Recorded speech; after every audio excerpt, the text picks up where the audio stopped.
야담동이에 오신 걸 환영합니다. 항상 건강하시고 좋은 일만 가득하세요.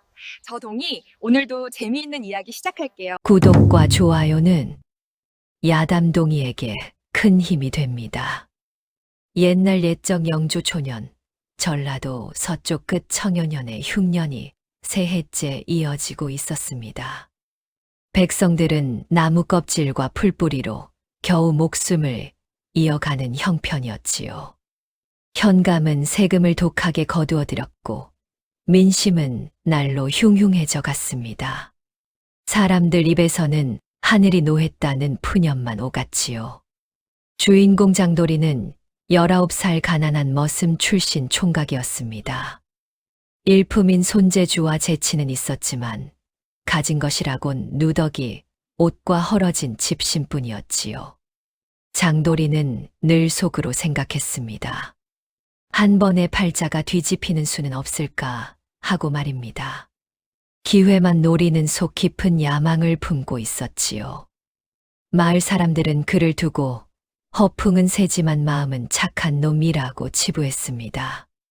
장도리는 그런 말들을 듣고도 입가에 웃음을 머금은 채 언젠가 올 기회를 기다렸습니다. 마을 어귀에는 모두가 손가락질하는 바보 연분이라는 처녀가 있었습니다.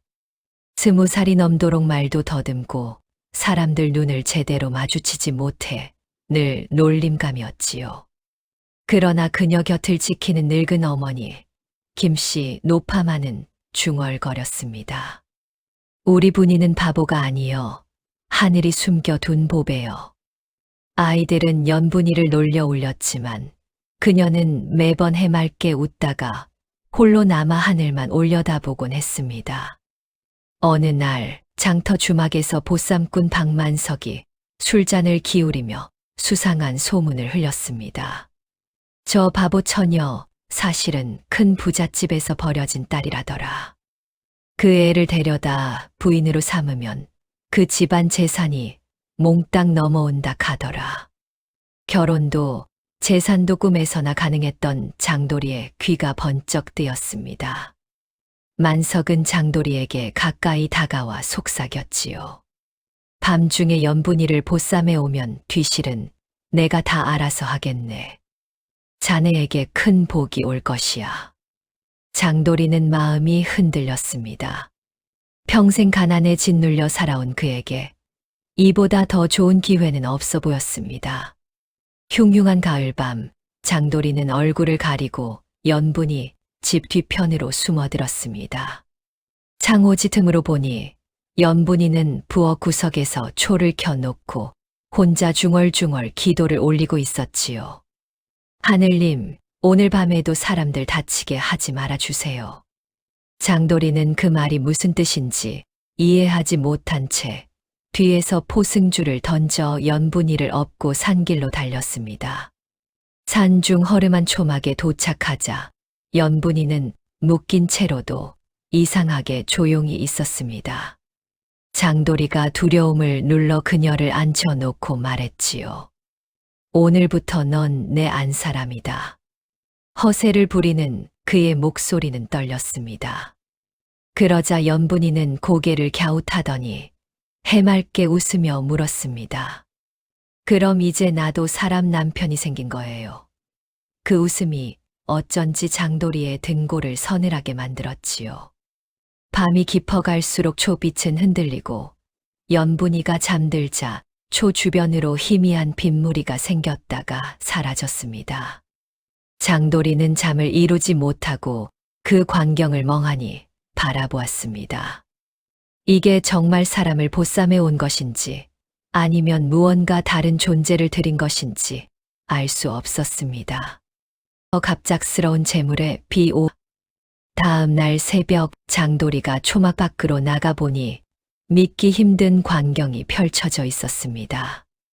허름했던 초막 주변 땅속에서 은전 꾸러미, 비단 보자기, 쌀 포대가 하나 둘씩 삐져나와 있었지요. 장도리는 황급히 연분이를 깨웠습니다. 연분이는 눈을 비비며 말했습니다. 어젯밤에 어떤 할아버지가 꿈에 와서 배고픈 남편 배불리 먹여라 하더니 여기 땅을 가리키고 가셨어요. 그날부터 장돌이가 땅을 파는 곳마다 쌀독과 옛날 상자들이 쏟아져 나오기 시작했습니다. 누더기 옷을 걸쳤던 총각은 하루아침에 재물 더미 위에 앉게 되었지요. 장돌이는 떨리는 손으로 은전을 만지작거렸습니다. 이게 정말인가 아니면 꿈인가? 그는 기쁨 반 두려움 반으로 연분이를 바라보았습니다. 연분이는 여전히 멍한 표정으로 하늘만 올려다보고 있었습니다. 불과 한 달 만에 장돌이는 초막을 내려와 마을 어귀에 기와집을 올렸습니다. 장에 나가면 은전을 아무렇지 않게 쓰고 굶주리던 이웃에게 쌀자루를 나눠주었지요. 사람들은 수군거렸습니다. 어느 날 갑자기 부자가 된 장돌이 어디서 저런 재물을 얻었을까? 그 옆에는 여전히 멍한 표정의 연분이가 서 있었지만 그늘진 눈빛만큼은 어딘가 깊어 보였습니다. 장돌이는 마을 사람들의 부러움과 질투 섞인 시선을 받으며 우쭐해졌습니다. 내가 진작 알았어야 했지. 팔자를 바꾸는 건 이렇게 쉬운 일이었구나. 그러나 그는 미처 깨닫지 못했습니다. 쉽게 얻은 것은 쉽게 잃을 수도 있다는 사실을 말이지요. 소문을 들은 산중도사 매월 선인이 장돌이를 찾아왔습니다. 매월은 집안 곳곳을 둘러본 뒤 연분이를 잠시 똑바로 바라보았지요. 그의 얼굴이 순간 굳어졌습니다. 이 처녀 바보가 아니야. 사람 탈을 쓴 다른 무언가가 들어앉아 있구나. 그 말에 장돌이는 코웃음을 쳤습니다. 도사님께서 늙어 눈이 어두우신 것 아니오? 이 아내는 마을 사람 모두가 아는 바보 연분이외다. 매월은 단호하게 말했습니다. 이 재물 쉽게 온 만큼 목숨으로 갚게 생겼다. 보쌈한 빚은 혼자만의 빚이 아니니라.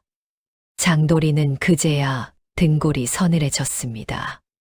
그러나 이미 손에 쥔 재물과 편안한 생활을 포기할 수 없었지요. 매월 선인은 고개를 저으며 돌아갔고 장돌이는 그날 밤 내내 잠을 이루지 못했습니다. 현감은 갑자기 부자가 된 장돌이를 수상히 여기며 아전 이상필을 시켜 뒷조사를 했습니다. 상필은 장돌이의 돈줄을 따라가다 지금의 부인이 그 바보 연분이었다는 사실을 알게 되었지요. 상필이 현감에게 보고하자 현감의 눈이 번뜩였습니다. 연분이라고? 그 계집아이. 현감은 연분이가 사실은 큰 재산을 물려받을 운명의 별을 타고났다는 옛 점괘를 기억해냈습니다.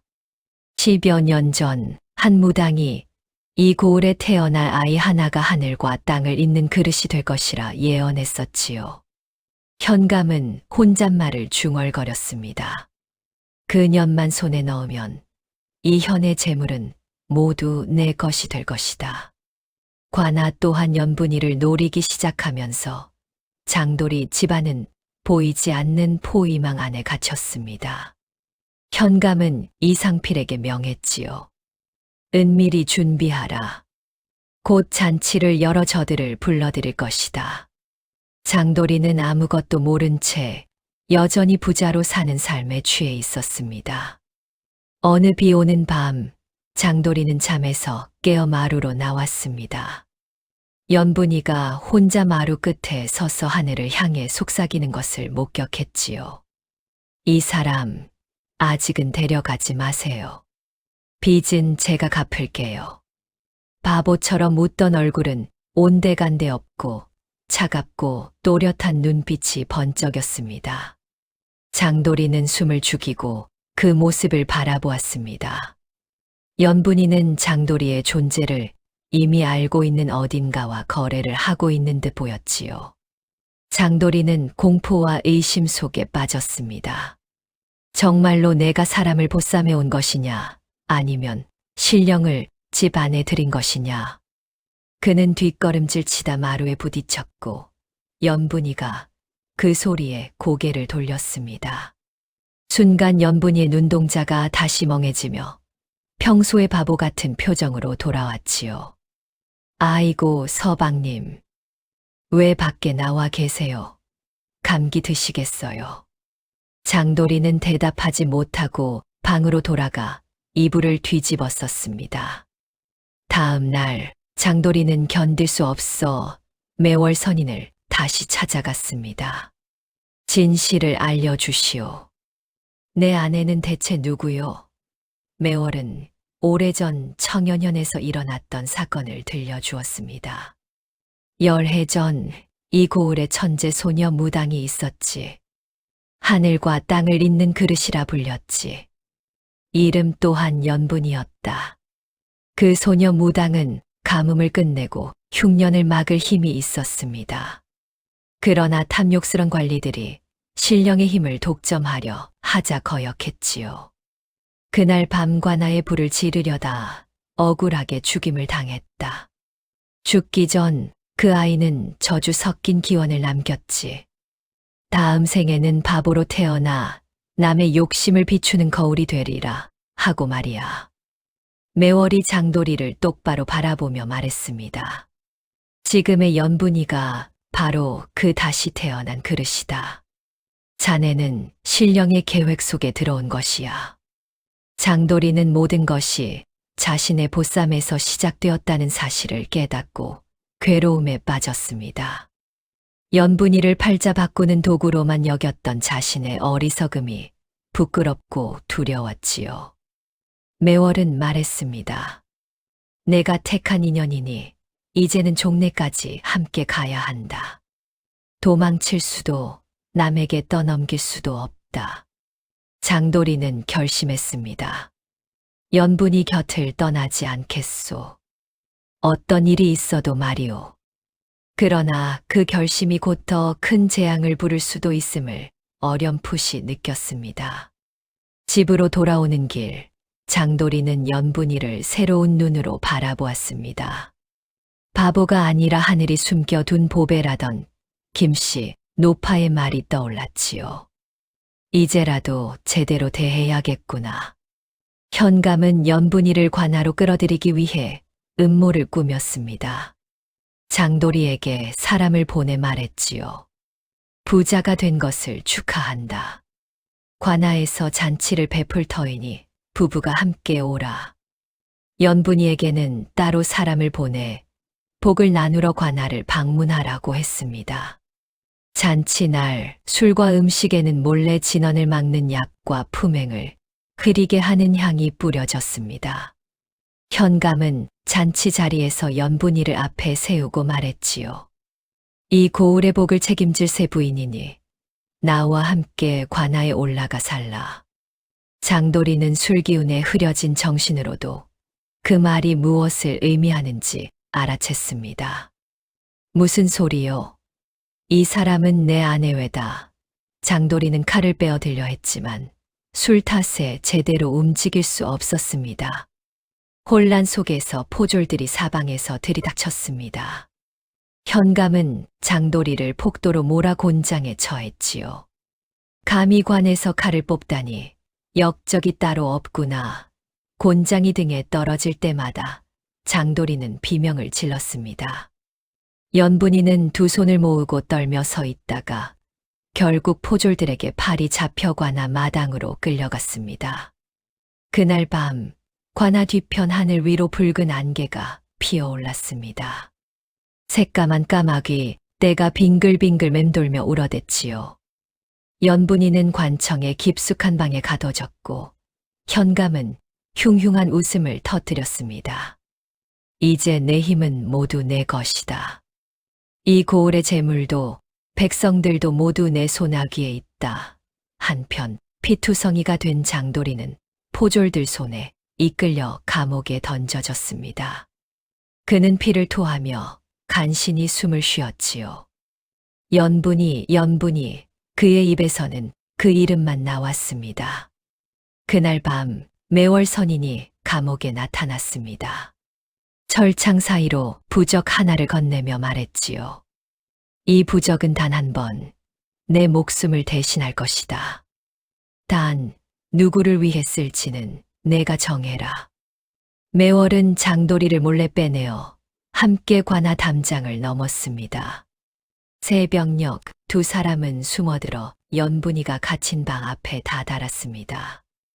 안에서 들려오는 목소리에 장도리는 발걸음을 멈췄지요. 연분이는 혼자가 아니라 보이지 않는 존재와 마지막 이야기를 나누고 있었습니다. 약속대로 하겠습니다. 이 몸을 드릴 터이니.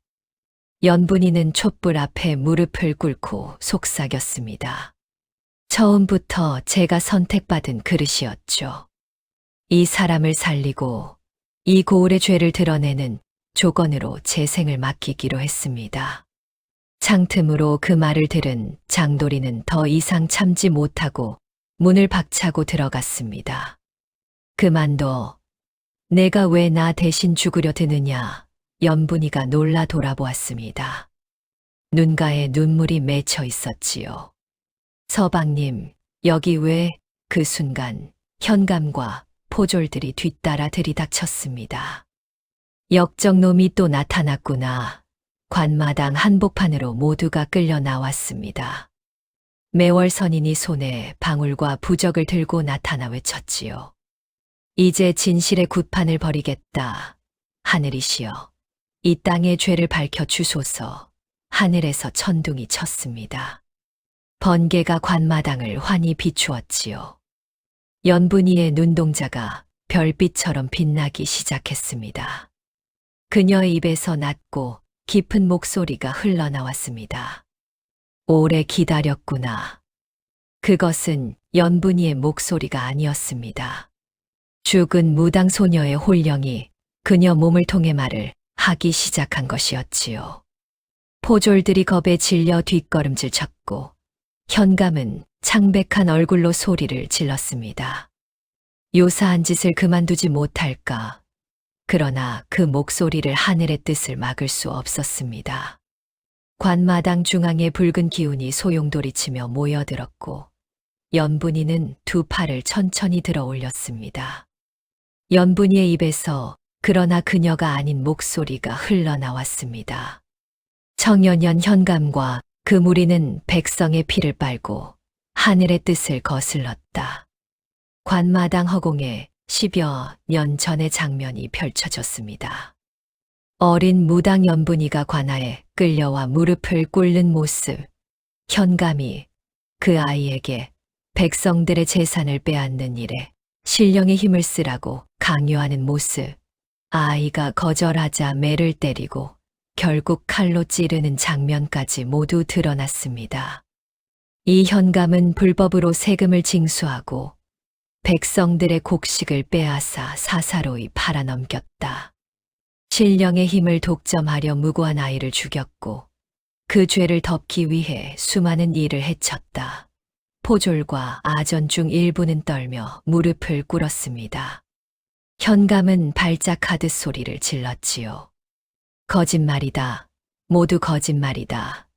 그러나 그의 주변의 붉은 손자국들이 하나씩 찍혀가기 시작했습니다.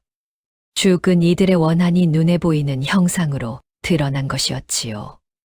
마침내 상부에서 파견된 감사가 급히 도착해 현감을 결박했습니다. 이 죄인을 잡아라. 모든 사건을 재조사하겠다. 진실은 밝혀졌지만 굿판이 끝나갈 무렵 연분이의 몸은 급격히 쇠약해졌습니다. 별빛처럼 빛나던 눈동자가 서서히 흐려졌지요. 이 몸은 두 번이나 같은 빚을 갚을 수 없어요. 그녀는 조용히 장도리에게 기대어 미소 지었습니다. 장도리는 매월이 준 부적을 꺼내 자신이 아니라 연분이의 가슴 위에 올려놓았습니다. 부자가 되는 운명 따위 다 가져가도 좋다. 이 사람만 살려달라. 그러나 부적은 연분이의 피에 젖어 서서히 타들어가며 재가 되어 흩어졌습니다. 신령은 속삭이듯 말했습니다. 택한 인연의 끝은 스스로 감당해야 한다. 장도리는 울부짖었습니다. 안 돼. 연분아, 눈을 떠. 연분이는 그의 뺨을 쓰다듬으며 속삭였지요. 괜찮아요, 서방님. 저는 이미 빚을 다 갚았어요. 서방님도 이제 자유로워요. 그녀의 손이 천천히 떨어졌습니다. 연분이는 마지막 숨을 고르며 장돌이 손을 꼭 잡았습니다. 보쌈해줘서 고마웠어요. 덕분에 한 번쯤은 사람 남편이 생긴 것 같아서 좋았어요. 그녀가 눈을 감자 관마당 하늘 위로 붉은 빛이 퍼지며 멀리 산 위 단풍나무들이 한꺼번에 붉게 타올랐습니다. 마치 그녀를 배웅하는 듯 했지요. 이후 현감 일당은 처벌을 받았고 백성들은 조금이나마 숨을 돌릴 수 있게 되었습니다. 장돌이는 모든 재물을 마을에 풀고 혼자 산속으로 들어가 초막을 짓고 살았습니다. 해마다 가을이 되면 그는 산 위 단풍나무 아래에 술 한 잔을 올리며 연분이를 그리워했지요. 사람들은 아직도 청여년 골짜기의 붉은 단풍을 보면 바보 처녀를 보쌈해 부자가 되려다 끝내 사람답게 살기를 택한 총각 이야기를 야담으로 전합니다. 그리고 이렇게 덧붙이지요. 사람을 업신여기는 자가 진짜 바보요. 욕심을 버린 자가 진짜 부자다. 다음 영상을 빠르게 만나보시려면 좋아요와 구독을 눌러주세요. 그럼 더 재미있는 영상으로 찾아뵙겠습니다. 모두 행복한 하루 보내세요.